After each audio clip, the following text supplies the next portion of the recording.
but like a lot of like support of people of color in the field, like across the thing, which often ends up people that aren't even doing the work anymore per se, but are sort of, you know, regardless of, I think that even if you're not like working with survivors, you still come into contact with so many people, and like you potentially are also, you know, so there's still. And when people know that you've done that work, you're kind of a lightning rod of disclosure. Yeah. So I've tried to do both, like direct stuff, and then also just there's so many EDs of color that are just like, you know, like running a whole program like in addition to their full-time work, and or like when they retire, then they start their program, you know, the program of their dreams, and so trying to be as connected to those people as possible. I you know, the 4 things that I was trying to do were like support existing work that's happening, support existing, you know, transformative justice, restorative justice, community accountability work that's happening.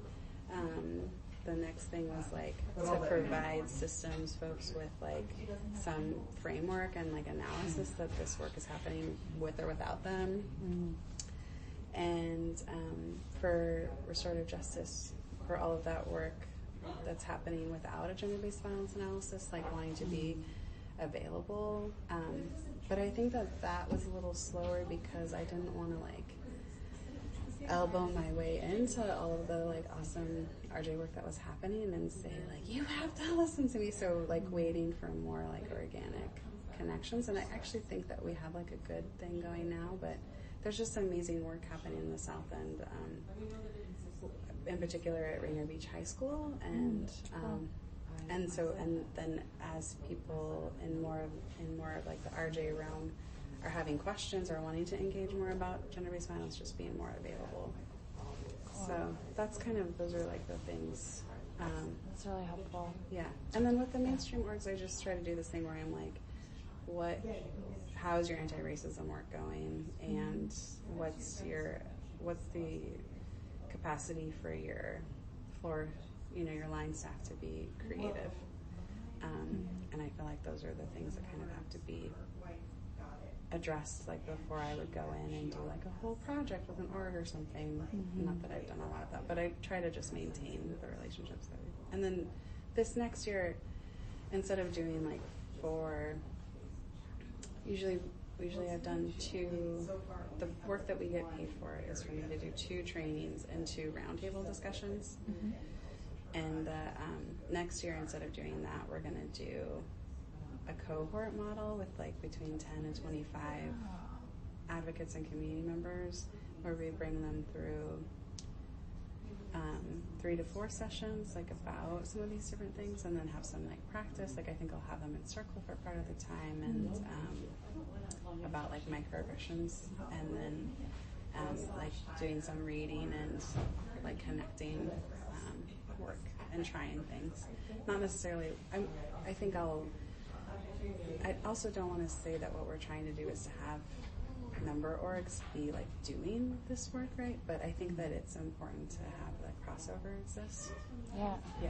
Yeah, it's interesting because part of the research is trying to just map the TJ world, and I feel like what you explained is so much how you're like at the whatever the Venn diagram is of like TJ, RJ, anti-violence work, and you kind of being at the hinge of all of these different spaces where the conversation's connecting, maybe. Yeah.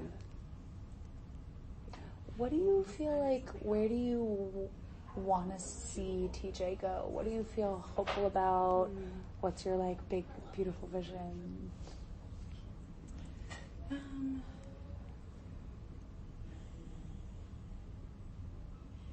so much.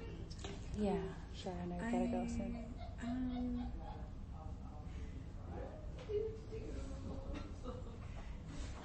I mean, I think my vision, just in general, I don't know that I have like a specific one about TJ. It's just that like, you know, everybody on the planet, right, and like plants and the ocean and the land could have everything they need, and then still be able to like play and be loved and love and right, like learn.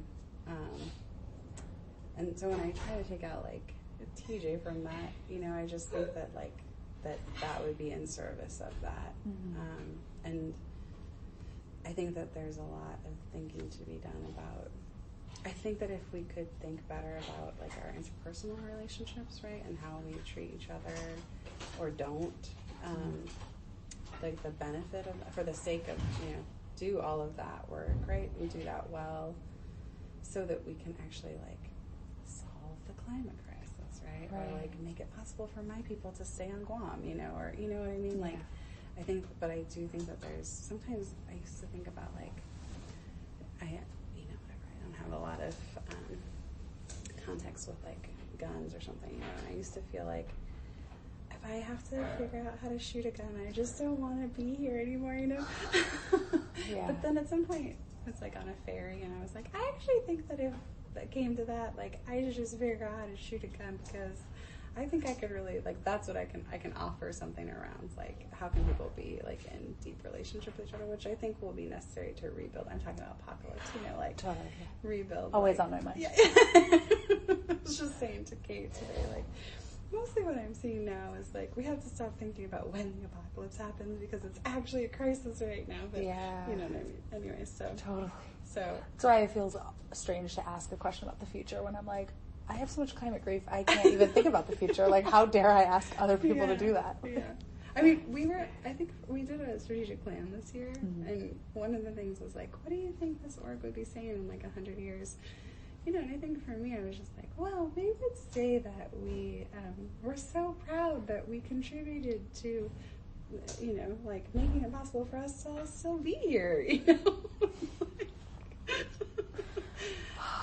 Next level, like expanding that concept of survival. Right. Really... And now we can come back to like, you know, how do we want to be even awesome or whatever. So, I mean, I think there's something about, you know, the reason I think I love that Frisbee org is because they're just like trying to like train up all of these young people who nobody gives a shit about, right? To like not just be good at Frisbee, but to be good at life. And I just think that that's sort of like the answer, you know? Definitely, like, let's show up and meet people where they're at, and like, can we do something fun and then have people like want to learn a thing, you know? I just think that that's sort of like, if every time, you know, like if it didn't have to be like every time something happened, but just like when just life just going through, you know, could be a thing. Yeah. Well, I want to be respectful of your time. I know you gotta head out soon. Yeah. Do you have any questions for me? Did I talk more than everybody else? Oh my god, no, not at all. I mean, I talked with Shannon for like 3 hours. By the end, I was like drunk on Shannon's words. Yeah, totally. Oh my gosh. So, and with a lot of folks, I'm like, you know, I would love to do a follow-up. There's so many, we've touched so many points that we could dig deeper into. But if there's anything you feel like you like wanted to share that we didn't get to, I would, you know, please let me know. Yeah, I feel like there's another PhD student in Florida that I've been talking to. Cool. Do you know? No, I feel like I've met some people at conferences, but I'd love to be connected with them. Okay, cool. If you think they'd be open to that. Okay, cool. Yeah. Also, like doing TJ movement. Yeah, I think doing a dissertation, like trying to like, I mean, similar, I think. Cool. Yeah, so, I'll find there. So, I was in Guam for a month, so I'm like slowly, like, I'm usually so good with names, but I like can't quite remember everything. No worries. Yeah. Maybe on that point too, is there something you feel, what do you think research can add to the TJ conversation? I